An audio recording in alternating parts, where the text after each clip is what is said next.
好的，首先要问候，就是陈摩比丘尼这个所有的尼众们，还有观看这个直播的参与的所有的法友们，问候大家，大家好。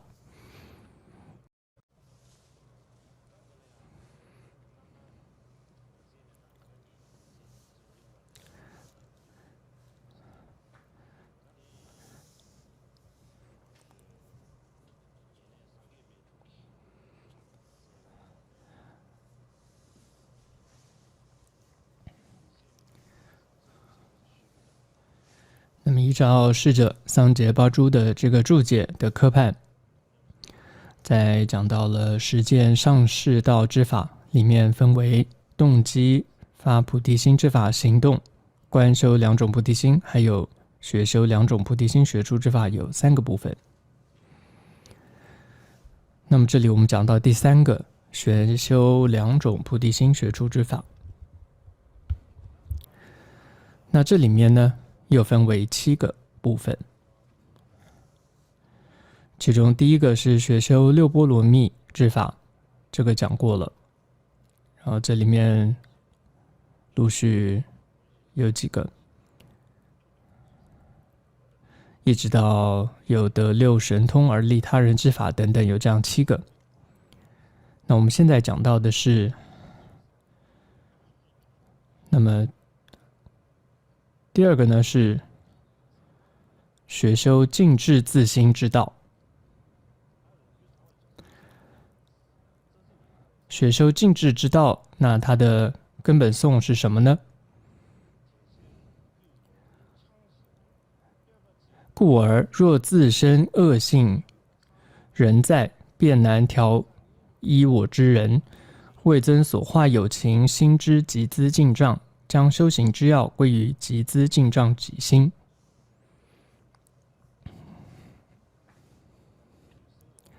那大家听得到吗？好的。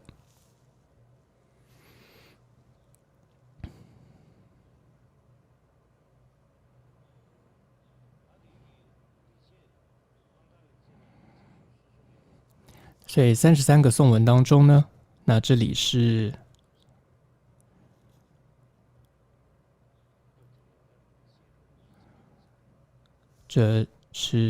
应该是第26个颂文吧。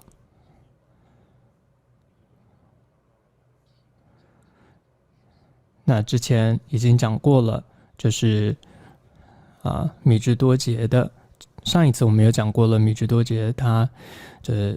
如何学习自传的这个内容有讲过了。那么今天我们就依照了桑杰巴珠的注解那里面是怎么说的呢？就说从过去到现在就当时社会当中从过去到现在，就有很多这种大力鼓吹别人去侍奉三宝，还有去利益众生的这种大人物或者这种大上士这种人，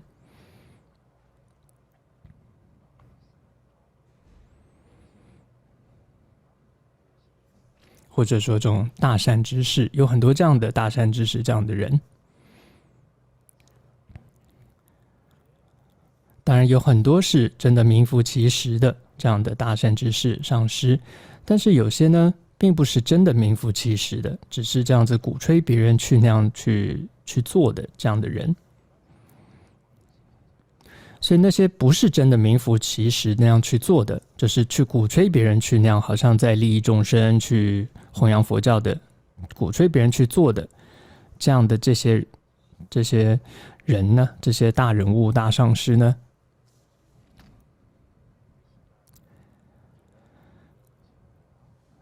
那么他们呢，一般来说，其实让别人去做好事的时候理应呢，对于什么是这个不善，要有所认识的，但他们却是完全的无知的。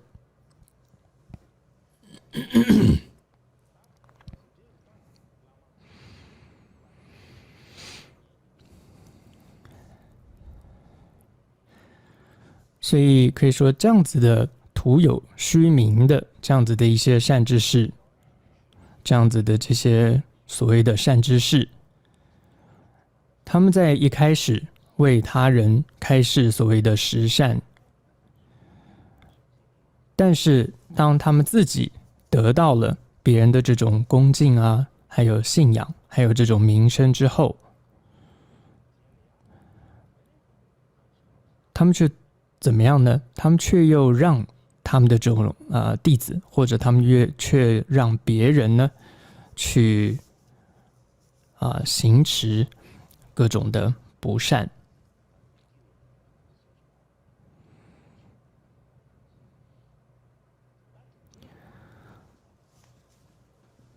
那为什么会有这样子的情况发生呢？最主要都是因为这样子的上师，这样子的善知识，他没有看清楚自己的不善是过患，他不知道这样子的内心的这样的不善是不好的，是过患而造成的。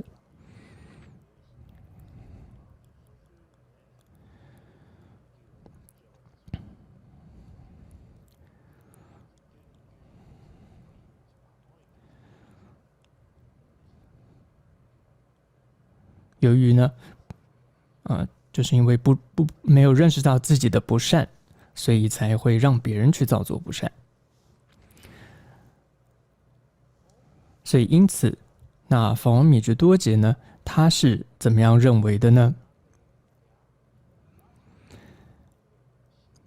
他认为说，就是在还没有真的完全调伏自心之前，就说当自己的心都还没有真正的清净之前，换句话说，就是首先应该要调伏自己的心，要清净自己的心。如果这个还没有做到，就不应该去傲慢的说要调伏其他人，要调伏其他人的心。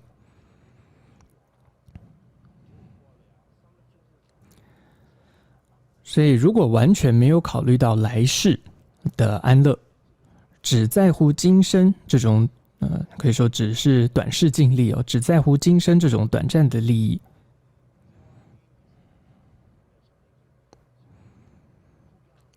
所以所谓的只在乎今生的利益，这种意思就是说没有想得很远，没有想到来世。如果是只是这样子的，他的内心是这样子的人，那他外向如果做的再像是好像在利他的行为，但各种这样子的只能说是相似的一种利他行为。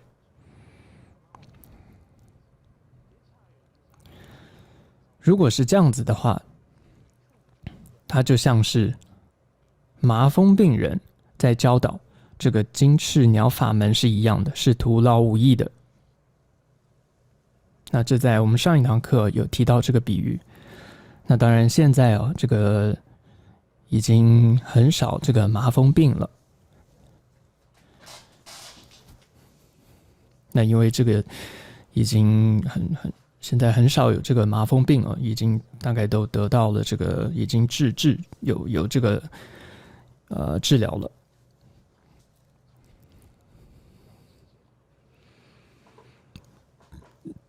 但是过去来讲，这个麻风病人的话，这是一个很严重的一种病很多时候都必须要把他们隔离起来这样子。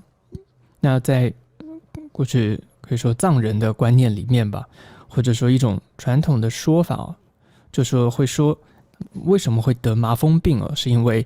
受到了这个龙族的这样子的一种侵扰，所以呢，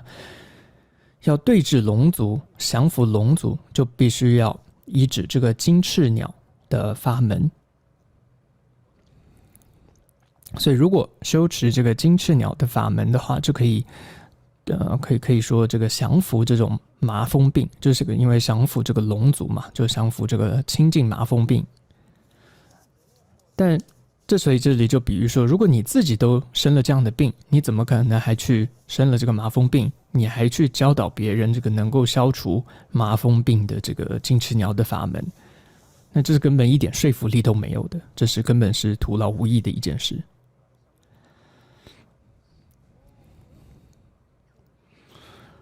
所以换句话说，就别人会怎么想？这个人自己怎么都还得了这个麻风病了？他应该自己如果很厉害的话，或者这个法门如果真的很有用的话，或者他自己很懂得怎么修的话，他不是应该自己先康复吗？他们怎么自己都没康复呢？所以可能对方可能都不会相信，或者说可能都不放心。换句话说，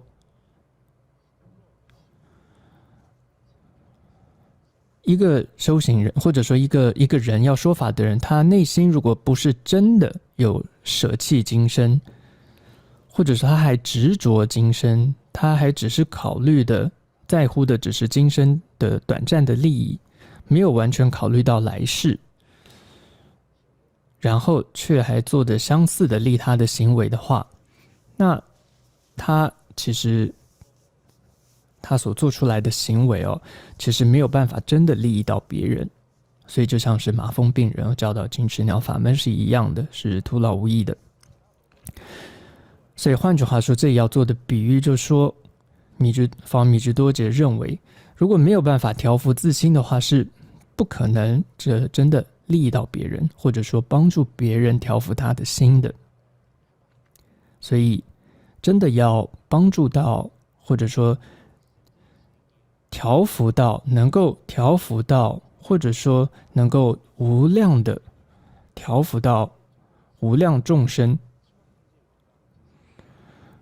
的他觉得这个要无量的利益到无量的众生是非常的重要的。这个最重要的利益到无量众生心绪烦恼的方法和口诀它的关键，这个法王米居多杰他是知道的，他是掌握到了的。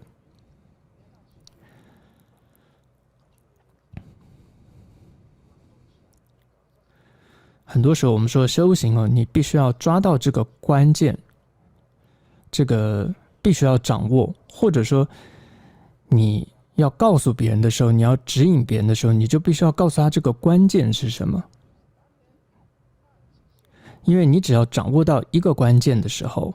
你就等于说一通百通，这是最重要的。换句话说，你掌握了一个对治法，你就等于说能够对治一切的烦恼。你掌握了一个口诀，就掌握了一切的口诀，或者说你透过它断除了一个烦恼，也就能够断除一切的烦恼。所以这个关键，或者说这个要诀，它是非常的细微的，非常的关键的。但是对于那些缺乏精进或者说下根器的人，或者比较懦弱的或愚笨的这种凡夫来说，是无法想象的，他是无法了解到这样的关键的。但是法王米居多杰他就知道了这样的关键的，他不只是知道，但重点是什么？是他真正去实践，然后他去体会，他真的去，也不是说有一点点感受，而是真的是跟他的完全有跟他的心契合之后，然后呢才去跟别人分享分享去开始。但很多时候我们常常是别说是有所体会有所契合了，甚至连可能根本没好好想过到底这个道理是什么，就去想急着去跟别人讲。但你看法王米居多杰他对整个佛法的他的这种口诀跟要点关键，他不是这样的，他是完全的了解思维，了解之后亲身的去实践，去体会，然后去感受，然后去跟自心的一种契合得到成就。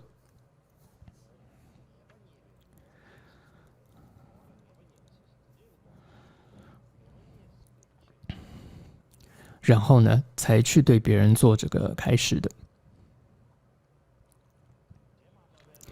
所以不然的话如果说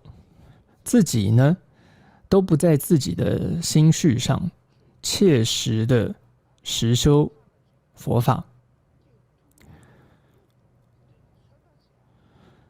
当然就不可能跟佛法契合嘛。甚至如果你都完全没有去尝试过，甚至呢根本都没有好好花时间去静下来去想过思维过佛法的道理，然后呢只是觉得说得到过那么一点灌顶口传，或者说就是我读过一些书听到过一些佛法的内容，很多时候我们就会觉得对啊，我懂了，这个道理我懂了，或者说这种佛法的方法修行我知道了。我们很多时候都觉得我懂佛法了，或者会觉得说，然后就觉得说，那我可以去，这里是说一些上师们吧，他们就说我就可以到哪些这个课程冬季课程、夏季课程，我可以去授课了，然后我可以去为一些闭关僧众去做这种封关指导了等等。很多这些上师善知识就很说大话，就说我去哪里上过哪些课了。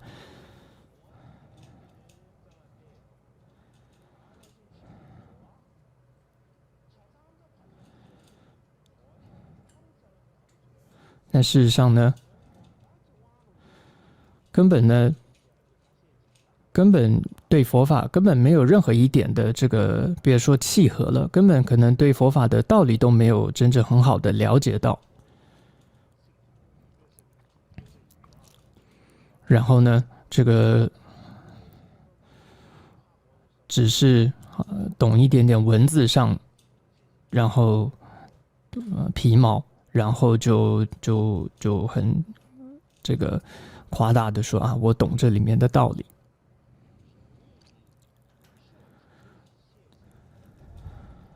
总之呢，关注的总是自己呢上过多少课，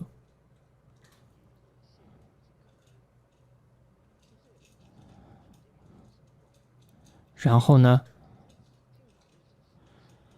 他不在乎说到底我懂多少内容，他总是关注的是我为别人上过多少课，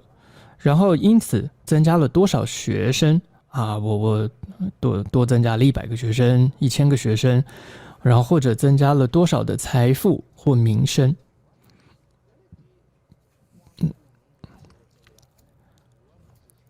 比如说我给了多少灌顶，然后多少的口传之后收到了多少的财富，然后增加了多少名声等等。法王米之多杰说这样是很不好的，而且呢他完全不在乎这个弟子的心有没有和法契合、和法相应，他完全不在乎说这个弟子他到底有没有进步，他到底这个烦恼有没有降服一些，他的心有没有修行有没有一些进步。他在乎的就只是说这个学生有没有变多，这个供养有没有变多，自己有没有变得更出名。法王米之多杰说这样子的人根本就像是佛教中的盗匪是一样的，强盗是一样，他们就是在败坏佛教，他们不是在弘扬佛教，他们是在败坏佛教的人，败坏佛教的这个盗匪是一样的。所以法王米之多杰呢，他会认为这种行为这种恶习他任何时候呢都是特别都绝对不会这么去做的。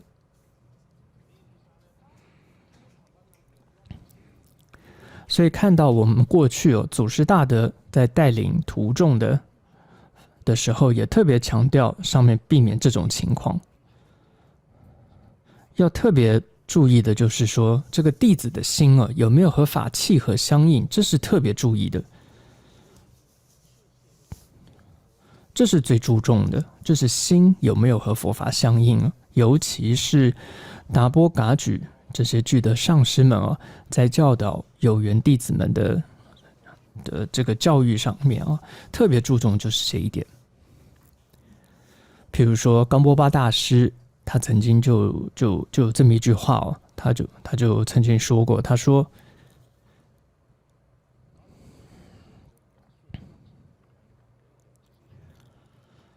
首先先念过一下原文是什么啊？就是未来当上师没有体验，弟子没有虔诚，但还是给予教学和口传的时候，就是我的教法是衰落的时候。那这句话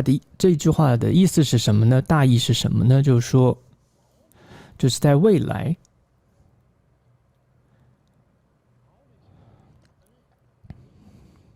会有这样的一种情况哦，就是当上师他自己的心没有和佛法这种契合跟相应的这种任何体验，然后听法的弟子学生，他对上师呢也没有任何的前进、虔诚、信心也没有，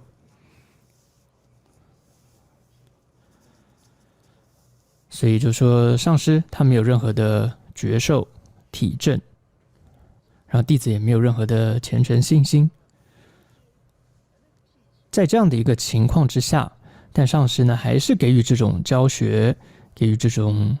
还为他们上课哦，会有，所以冈波巴大师就说，未来会有这样的一种，会有这种情况的。如果说有未来发生这样的情况的时候，他就说，这就是我的教法，所以他的教法就是达波噶举教法衰落的时候。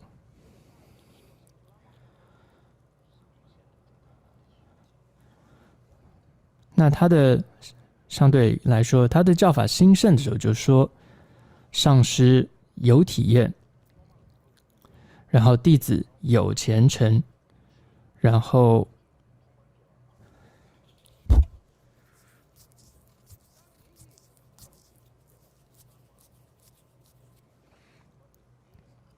那这时候，然后从一开始到中间到最后，这整个传法过程都是善的，都是殊胜的时候，那就是达波噶举教法兴盛的时候。但这一段话，冈波巴大师就是相反的来说，当上师没有体验，弟子没有虔诚，然后还进行课程教学口传的话，这就是我的教法衰落的时候。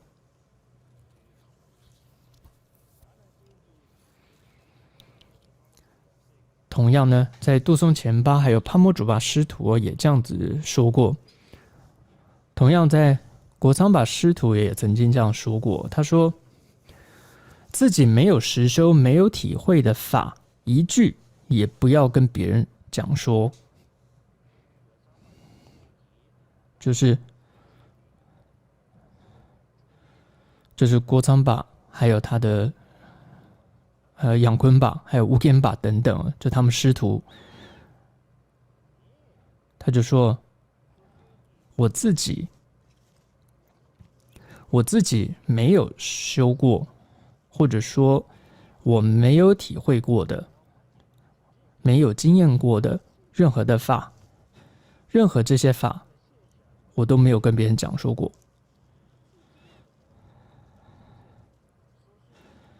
换句话说，任何我只要跟别人说过的法，都是我所经验过的法，我体会过的这个法。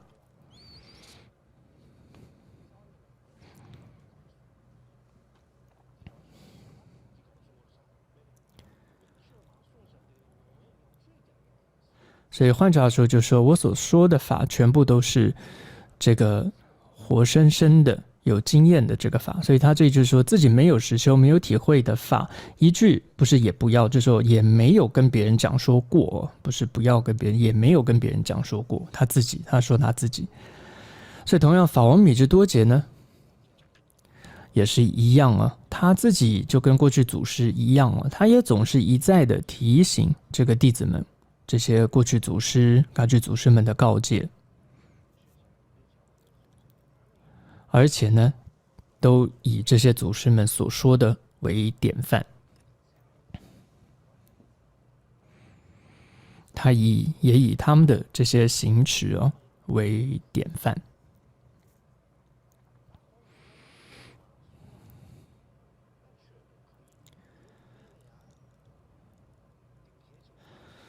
由于呢，他非常重视他自己，他要对于弟子们所做的开示就是他要说的，他要对弟子们说什么，他要说的这些内容，他都非常的重视，因为都是要对于弟子有帮助的这些内容的话语的佛法，他都自己也很重视，所以呢，他都会以身作则，他自己会先切实的做到，是会先切实的执行。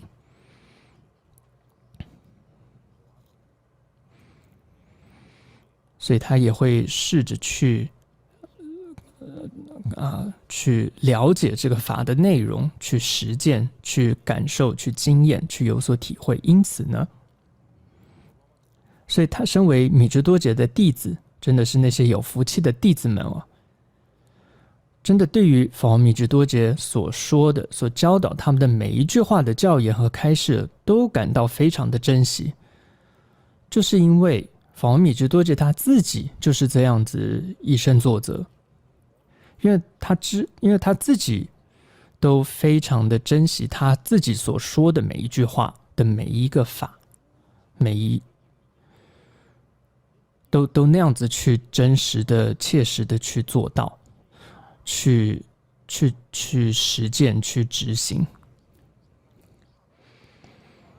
那所以弟子们都知道、都看到了。所以他们也真的都非常珍惜法王米支多杰告诉他们的这些教法。特别呢，法王米支多杰的一个特质，特别的是，他为了要让弟子们成为这个能够接受法的法器他会让弟子们去大力的修持这个积资净障的这些修持。而他自己也会这么努力的做到。举个例子来说，法王米支多杰他自己大礼拜，他自己礼拜譬如说礼拜供曼达，光是他自己礼拜的时候的表现出的那样子对于三宝的恭敬和那种恭敬的样子当然我们现在看不到，但据说只要在他身边的那些弟子看到米支多杰礼拜时的样子就能够升起很大的信心。只要身边的人看到就说原来礼拜就是要这个样子，顶礼原来应该要的样子就是这样子，就很自然就会升起一种对于三宝的恭敬心。所以换句话说，就他常常告诉弟子要这个积资净障所以他就以身作则，他的身体的视线就自然让弟子们会想要这种积资净障，所以他让弟子修持积资净障上是非常善巧的。而且法王米支多杰曾经也亲口这样子说，有这么一段话，这也是蛮重要的，我想就不一字一句说，重要的是说大意是说呢，他说所谓的要成为一个上师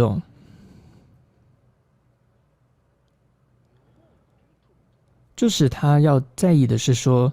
这个弟子他总是要担心的是这个弟子到底有没有降伏烦恼，他总是担心的是这个。他担心到什么程度呢？甚至担心到这个上师他自己晚上做梦的时候都还梦到这个弟子到底烦恼消除没啊？就是这个上师他有责任感强到这种地步，他自己晚上做梦还梦到这个弟子烦恼消除没？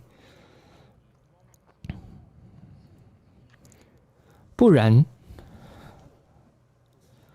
如果说这个上师担心的呢，只是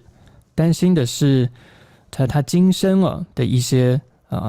快乐啊、痛苦的话，那这不是真的一个上师。因为我们说担心今生的快乐跟痛苦的话，因为世间的一个老板也做得到啊。比如说，我们说我们的父亲母亲也会担心孩子嘛的今生的快乐跟痛苦嘛。那古代来讲的话，也有这个主人也会担心自己的仆人嘛。那这个主人也再怎么样也会在乎自己的仆人的基本生活上的苦乐，所以就连主人也会在乎仆人的苦乐。所以如果上师只是这样子的话呢，那这个其实这不是上师的事情。所以米珠多姐就说，最重要的上师是要在乎弟子有没有相负烦恼。所以只是如果在乎这个世间的食衣住行，或者说这种世间的快乐啊等等，那这是一般人也做得到的。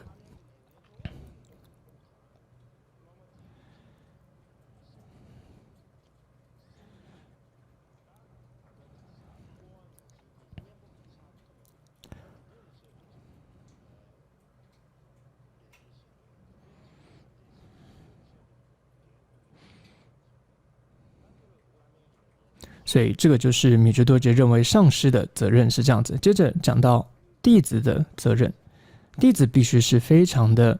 真诚的，他的弟子是非常的真诚的，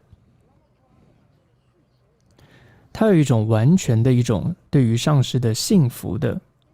有一种完全的皈依的信赖上师的这种心态。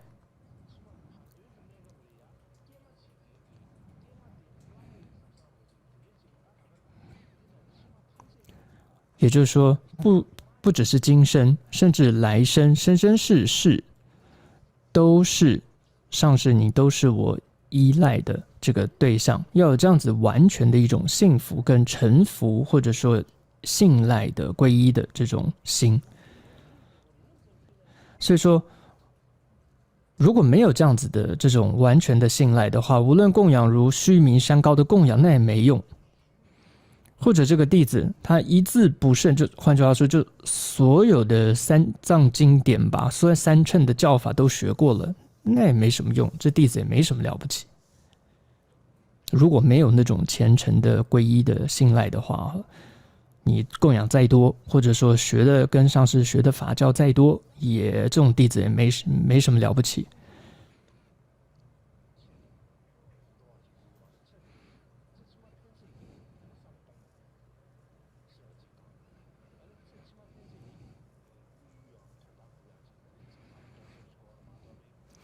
而且，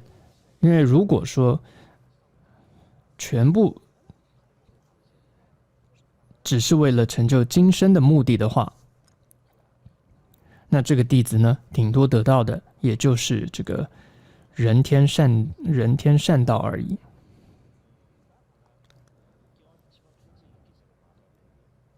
对不起，因为如果都只是为了成就今生的目的的话，这个弟子他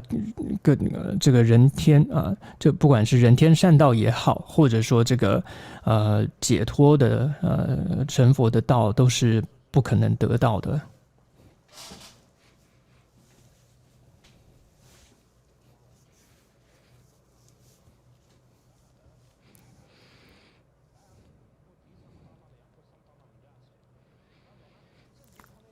所以总之，如果说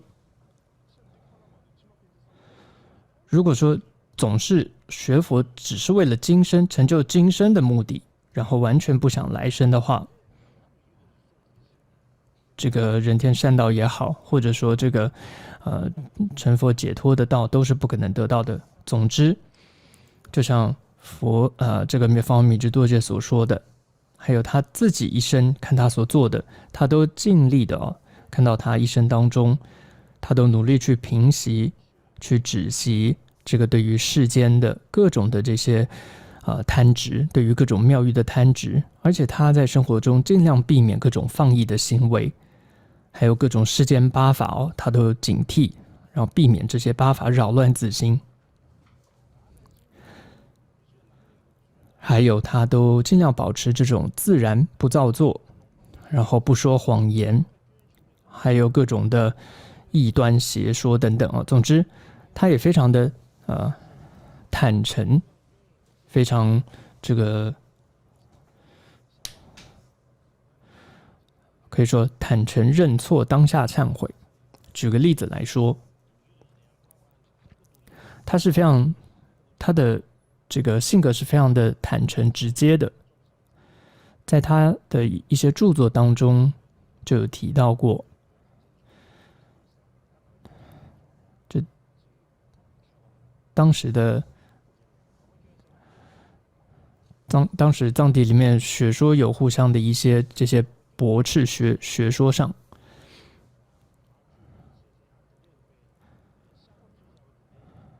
他当时甚至也有承认说这个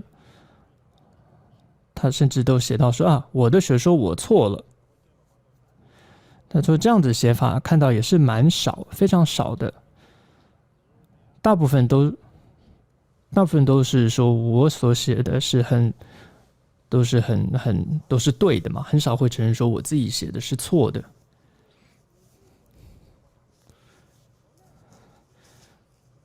甚至米直多杰的这种坦诚认错跟忏悔，不是写的很漂亮的文字写的很美妙的他是真的很大白话的说我错了，这个我的那个理论是写错了。我觉得这是很特殊的一个地方，就在学术上他真的认错了。所以总之讲回来他在对于弟子的教育上他做的开示都是他不会教导他们他自己没有经验过的这些教法。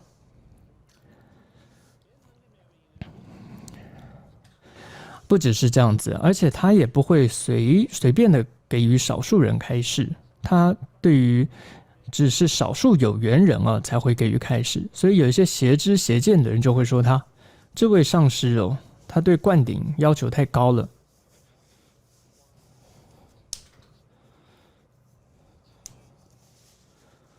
所谓的要求特别高就说他这个讲究的太多了，就不随便灌顶。然后又批评他说这个文思呢也不够广博，他不像其他的这些上师这个就是好像学问很广博。然后再来又说他呢这个总是呢教学上也不完整，教导上不是很完整。所以有些人就说就因为他总是只对少数人上课，然后也不随便的上课，所以有些人就这样批评他。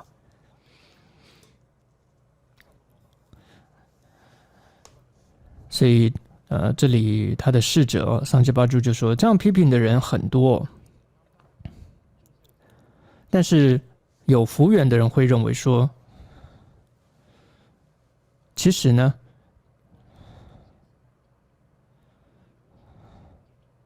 仅仅是米直多杰看过他少部分一点点的传记或者是他所说的一两句话读到看到，都能够让一个真正的修行人彻底的了解到什么叫出离轮回，而且都能够升起对于三宝的尊重，而且对于什么叫取舍因果、修炼菩提心还有地道的修持都会让他们彻底的了解，是很有帮助的。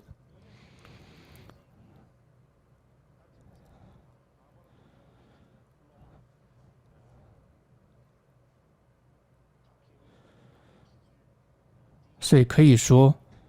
如果真的对于佛王米支多杰的这样子的传记，尤其对于佛王米支多杰，看他怎么样对于弟子的教导教育，你就真的了解到，真的世界上再也找不到像佛王米支多杰这样一位能够带领那个弟子们就是前往这种遍知佛国这样的一位，可以说这样的一个向导了。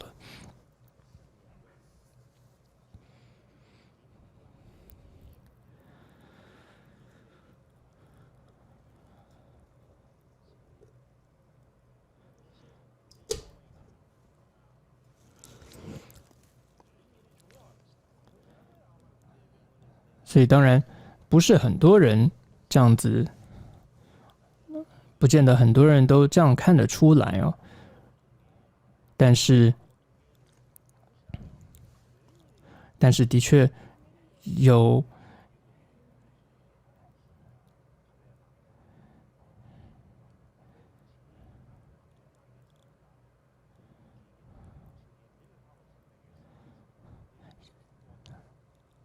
当时呢，也还是有一些弟子能够看得出来，能够真的知道米支多杰是这样子的一位殊胜的这样一位上师的。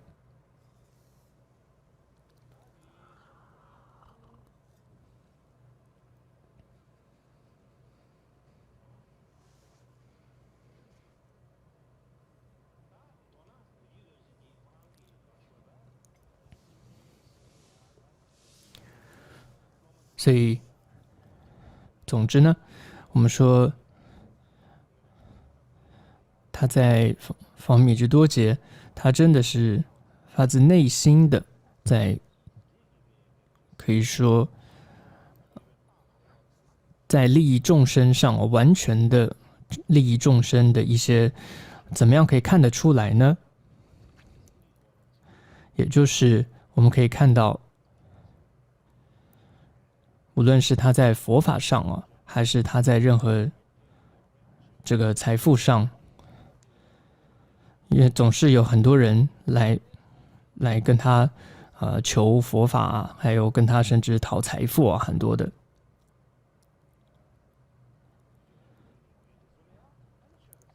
他呢，总是会尽他所能的这个给予他们所需要的，无论是他们需要求佛法的，他就给予他们佛法；他需要财富，就给予他们财富，这样子。甚至呢，他晚上睡觉的时候，甚至总之他任何生活行住坐任何时候，他都会这么努力的满足众生的所需。就是说，任何时候，甚至他晚上睡觉的时候，总之任何行住坐的时候，有众生跟他需要，有人需要跟他求佛法，他就会给他们佛法；需要任何东西就给他们东西，这样子。甚至有一些人不是真心想要学佛修行，只是为了求得一些世间的名声，而可以说装模作样的而来的。因为当时佛王噶玛巴是很出名的嘛，所以当时就很多人会来，就装模作样说来求供养不求得灌顶。那当时就说我跟噶玛巴求过灌顶就变得很有名嘛。当时很多上师可能就这样来他的面前求灌顶的，就得到一些名分嘛。所以当时那样的人也不少，就是装模作样而来行供养成事求更多的法这样的人。所以对于这样的人呢，他会暂时给他们一点面子的，他也不会拒绝他们，这个意思。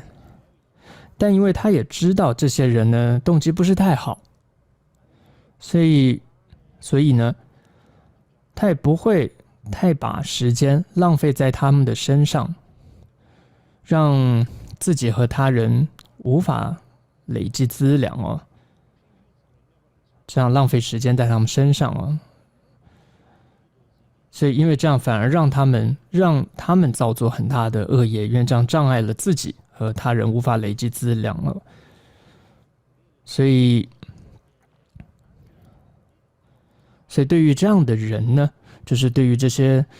动机不是太好的来他面前求灌顶啊、求法呀，或者来他面前好像要精进学习啊、修行闭关的这些人呢，他就只是以平等心对待他们，就这样。但是对于那些真心想要学佛修行的人，或者说有一些是修行有缘分的人，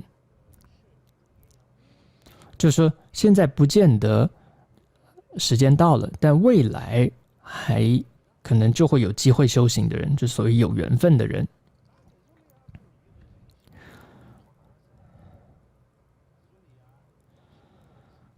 法王就会愿意花时间陪他们，甚至会陪他们怎么样呢？会陪他们跟他们聊天，这是一般的闲聊，甚至会和他们说一些这种玩笑话，他都愿意花时间陪他们，当然更不用说会为他们开示佛法了，当然会愿意的，因为他们是真心想要学佛的，想要修行的人，所以当然更这样做的目的当然都是愿意，就是为了利益他们。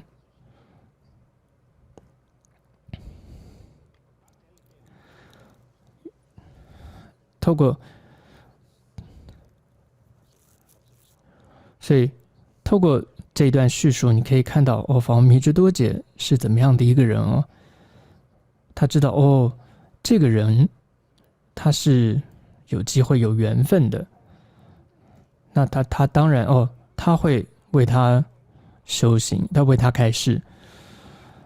他当然不只是会为他开示佛法，甚至可能时间还不到，他就会陪他们聊天啊，跟他们开玩笑啊，闲聊啊，他甚至还会这样子，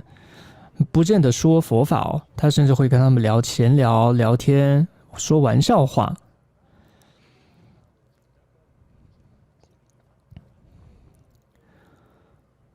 然后对那一些你看动机不是太好的人，装模作样的想要来求灌顶的人也有的。那法王密支多杰也很聪明的，他呢暂时也是不会拒绝他们，也给他们一些面子的，但不会花太多时间在他们身上，就平等心对待他们。所以以上呢就是这个讲过了这个偈文了，那接下来再讲下一个偈文。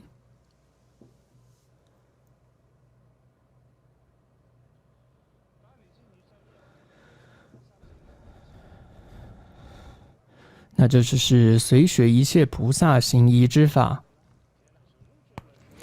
故而菩提道上所行，实乃不可思议。常愿追随一切菩萨之大行，此为我妙行之一。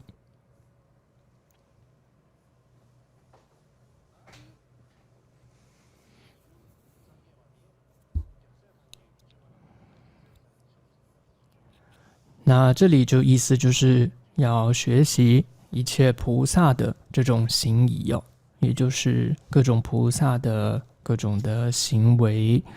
菩萨怎么做，那么我们也要跟着他们一样怎么去做，这个意思。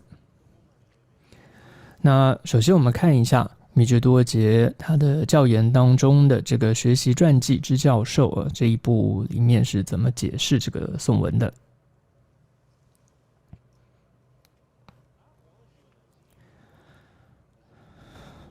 所以这里提到那么要调伏别人的心之前，要亲近别人的心之前，前提是首先自己的心要调伏，要清净，不然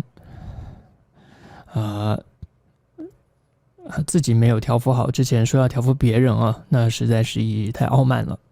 所以必须要先认清自己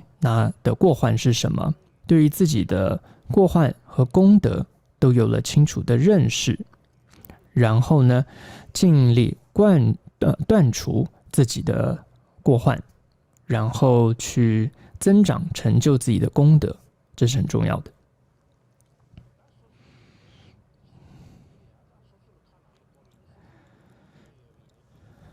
所以首先是向内看看自己，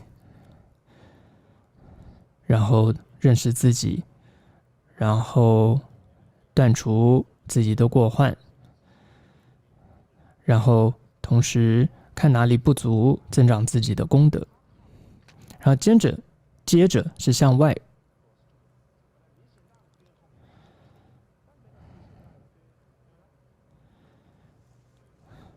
如果看到他人的过患的话，该怎么办？那这时候不要去看别人的过患。这里很多时候我们会有个危险，就是我们不看自己的过患，总是看别人的过患，结果看不到自己的过患，就只看别人的过患，就好像就是不看自己的问题，总是看别人的问题。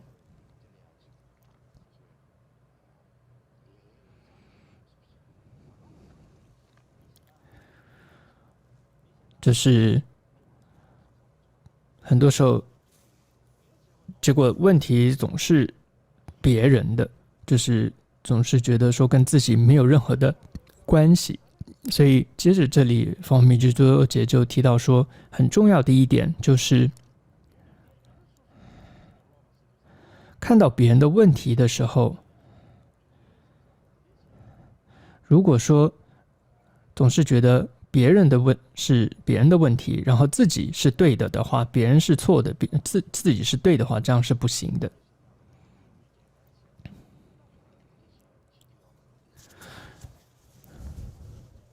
然后呢，教育这总是想要去教训别人还跟别人说你这样是不对的，还要告诉别人什么是对，什么是错，然后自己觉得自己很了不起，自己比别人高人一等，就是有很多这种傲慢嘛，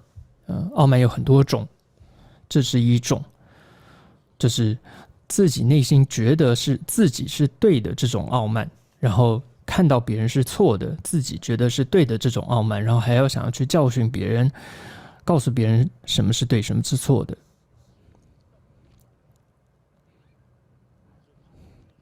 尤其如果很不幸运、很惨的一种状况是，如果很不幸、很不巧的那个人被你说的那个人，他如果刚好是个菩萨的话，那你就很惨了。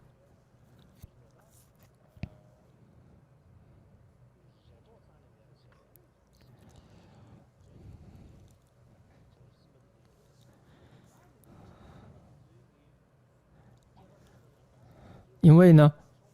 很多时候呢，菩萨他会以这种大悲心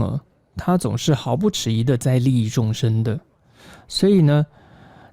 我们对于这个菩萨的这种利益众生的行持，我们一般凡夫是不会了解他这种大悲心、毫不迟疑利益众生的这种行为。有的时候我们是没有办法理解的，而升起这种不恭敬的心，可能而升起邪见。所以因此呢，而升起这种诋毁跟邪见，那这就是很危险的一件事情。所以呢，这样子做只会是摧毁自己的善根所以，直到说自己真的具备这种所谓的他心通之前所以换句话，除非你自己真的具有神通之前，这就是所谓的他心通嘛，就除非你真的具有神通、他心通之前，他到底的动机是什么？他到底他的证悟程度是什么？你如果真的这样，你看到他一样的知道他的心是什么之前，想的是什么之前，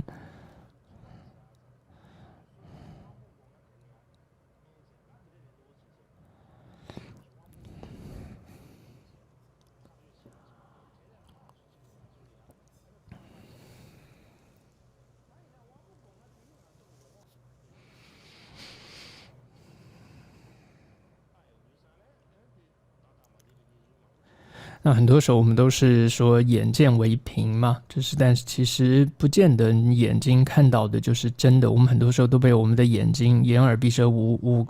就我们的感官欺骗了。所以总之呢，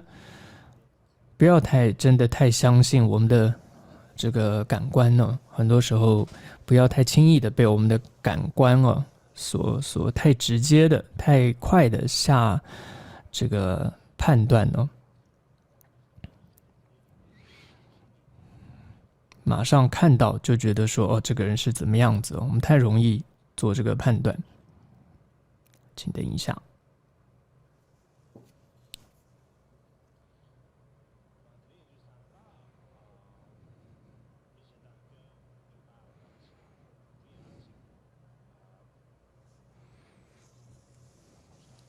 所以法王米之多杰说，如果这样子喜欢到处去说别人这样的过患的话，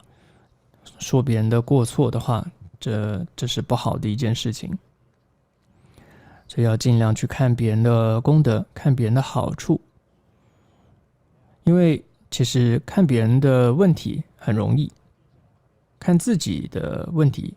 很难。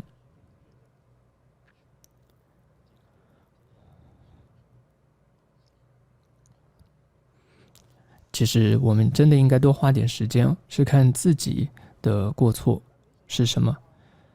看别人的问题很容易，所以我们如果总是在看别人的过错的话，那这是一个不好的事情。那尤其这里说，如果对方是一个菩萨的话，那这是更危险的，我们很容易就造业了。而且接着法王米居多杰这里就说，因为众生呢具足这个如来藏的功德，那这更是我们应该要这个珍惜跟尊敬众生的这个理由。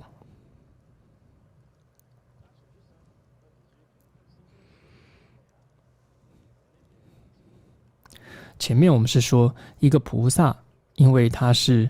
这样子以大悲心在利益众生，所以是非常这样子珍贵的。所以一个菩萨或许他也有时候可能是不具备这个善巧的，所以或许也有没有登地的菩萨嘛。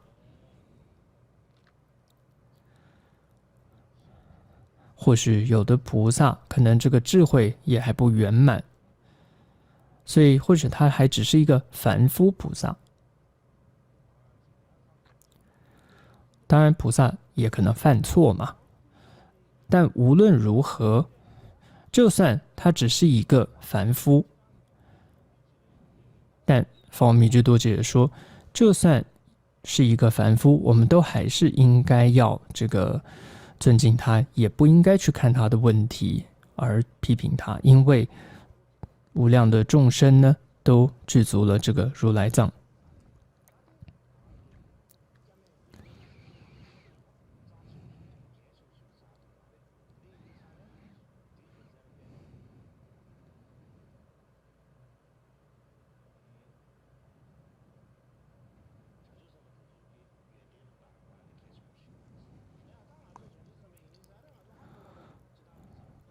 其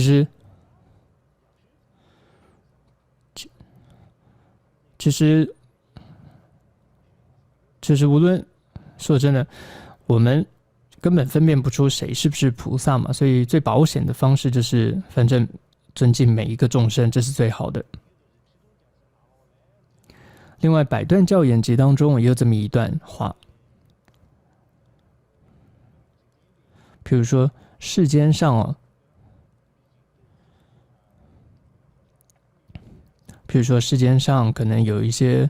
缺失，像是有肢体以上的残缺，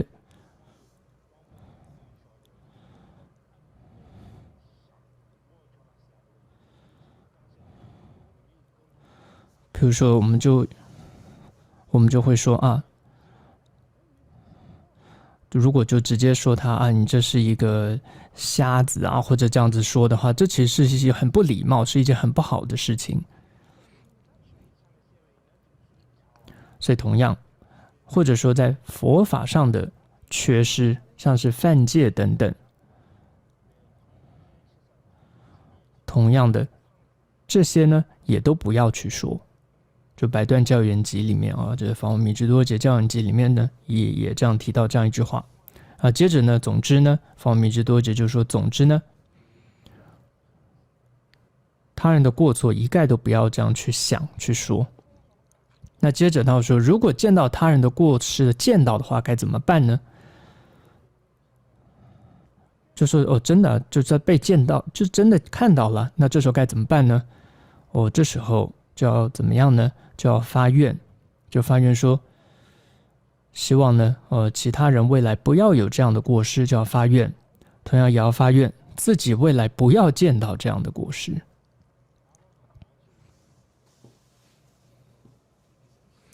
尤其我们从唯识宗吧的见解来看，我们现在是因为有这样子的业力嘛，所以才看到，不见得所有的人都看到那是一个过失。有的人可能看得到是个过失，有的人可能不见得觉得那是个过失。所以每个人的业力不同，每个人的看法可能也都不同。所以譬如说，甚至一个所谓的颜色蓝色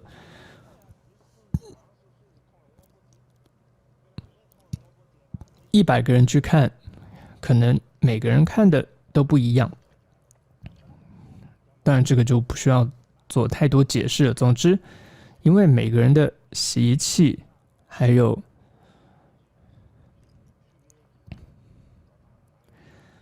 跟每个人的业力烦恼的不同，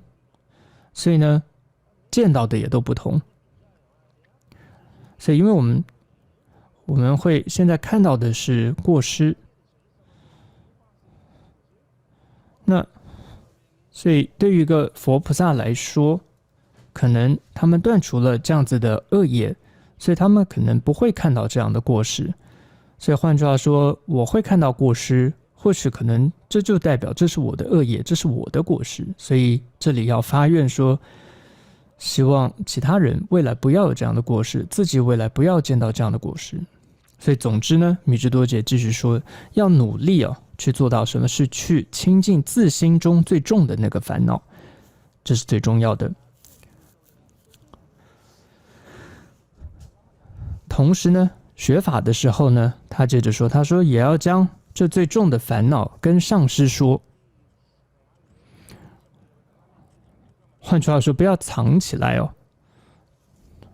不要把自己最重的烦恼藏起来，不跟上师说，这样不行的。同时呢，接着上师呢，也要想方设法的为弟子开示出对治弟子那个很重烦恼的那个方法。举个例子来说，修行像什么呢？就和打仗是一样的。打仗是怎么样的呢？打仗它是有这个战术的。首先有，譬如说从外部发动发动军队的包围战，还有从内部驱动的这种叛变的这种，可以说内心这种叛变的这种，从外部跟内部的这种两种战术。同样呢，面对烦恼的时候也是一样。所以外部我们可以用噶举上师啊，还有修持正法的这种等等的军队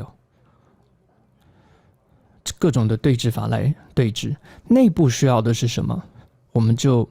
需要驱动我们自心叛变的这种对治。如果我们自心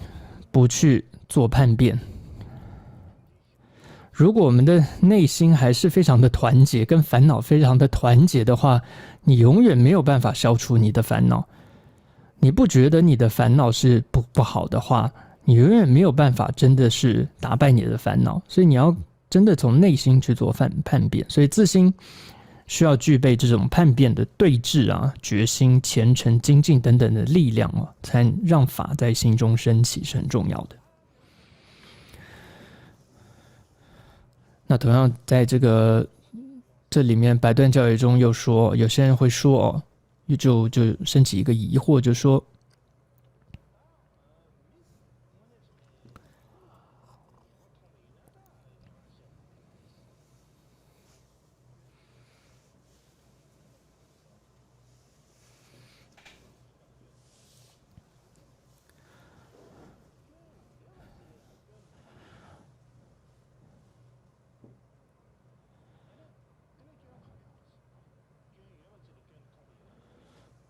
那他这说，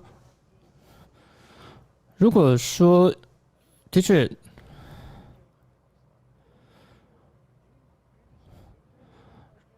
如果是一个，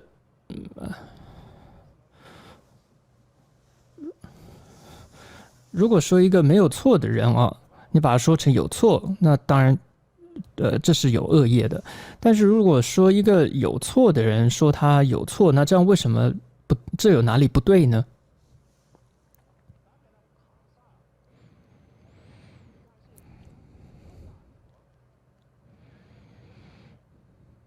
就是一个人有错，你本来就应该说他错嘛，这是哪里不对呢？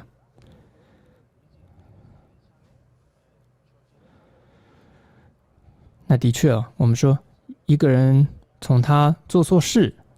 造了恶业上，的确这是应该去谴责他。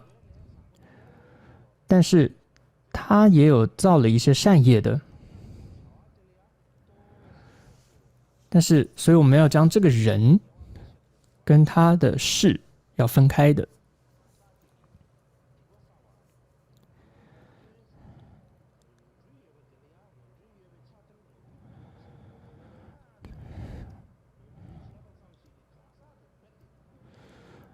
就是我们不应该说这个人所做的事而否定了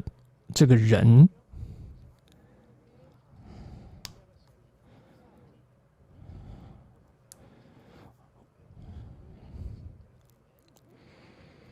因为这样的话，我们会因为这个人他所做错的事而否定了这个人，这样就不好了。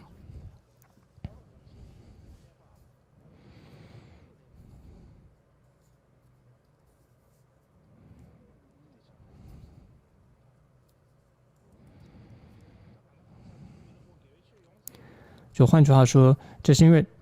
他的心中也可能还是有善业的，所以我们不应该说谴责这个人的，这个人的，不应该谴责这个人，因为他的心中还是有善业的，是这样的一个意思。所以我们如果谴责这个人的时候，也等于谴责了他心中的善哦。所以他这里举了一个例子哦，就像说破坏了一尊泥塑的佛像的同时，也造作了破坏了无为佛身的恶业是一样的。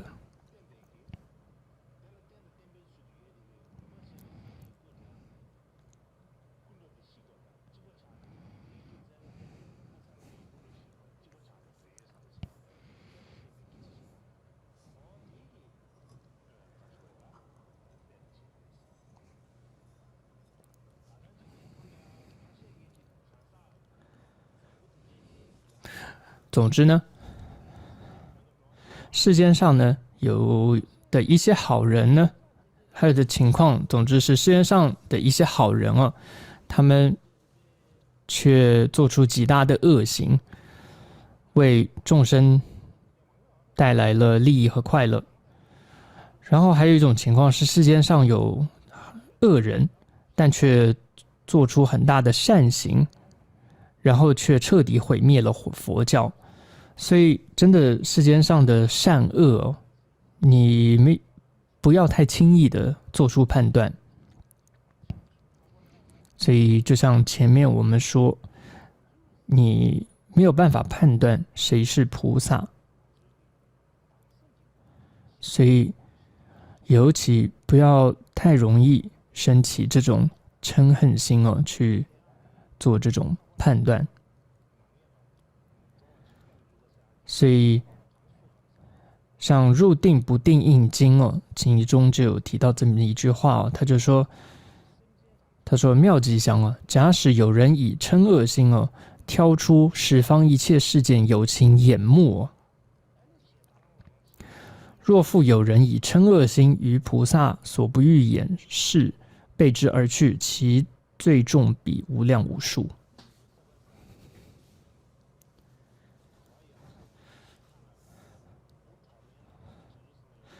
所以意思就是说，你如果这个以嗔恶心哦，这个以嗔恶之心哦，去这个就是说，白眼这个看一个菩萨，他的恶业比你嗔恶心把十方世界一切有情的眼挑出来哦，这个恶业还重。所以真的不要以嗔恶心去对一个菩萨哦，而且我们不知道说。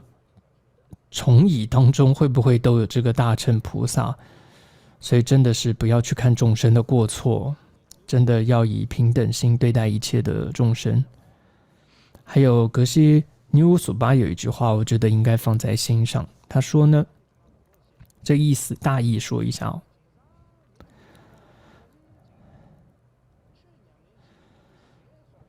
现在好像大家都在说，没有什么可以修的法了。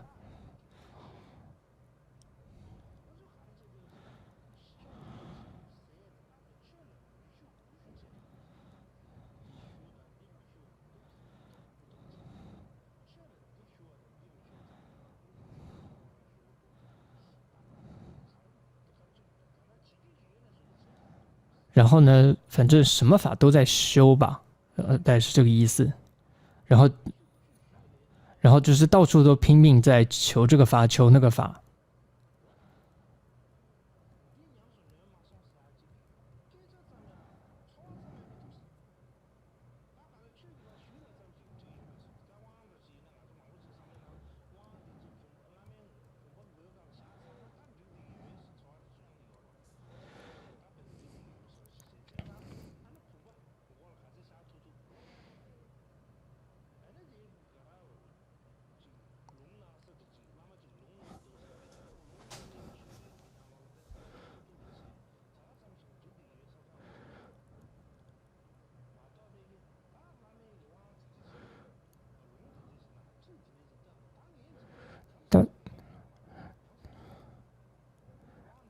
总之呢，都是急着想要去求这个法，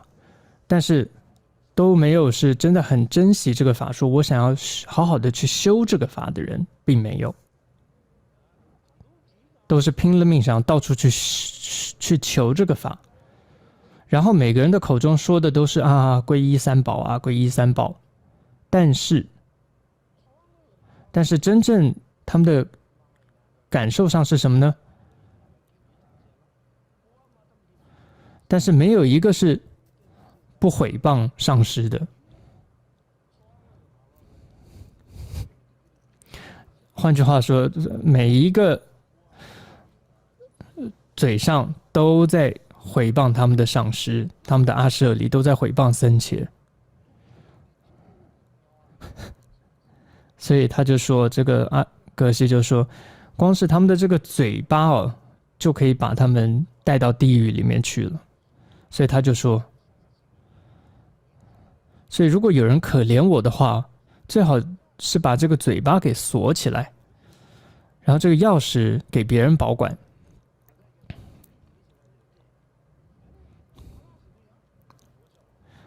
但然后吃饭的时候还是要打开嘛，因为要吃东西。然后吃饭的时候呢，再跟那个人把钥匙拿过来，再打开。其任何时候都还是把这个嘴巴给锁起来是最好，不然这个嘴巴哦，还是真的是太造业了。所以这是涅乌苏巴这位格西所说的。我觉得他这一段说的也是很好。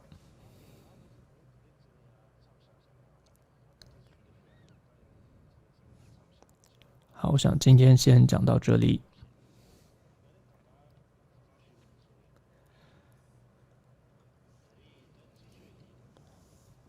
好的，那这个辩经的活动是今天是最后一天，但是课程呢还会继续。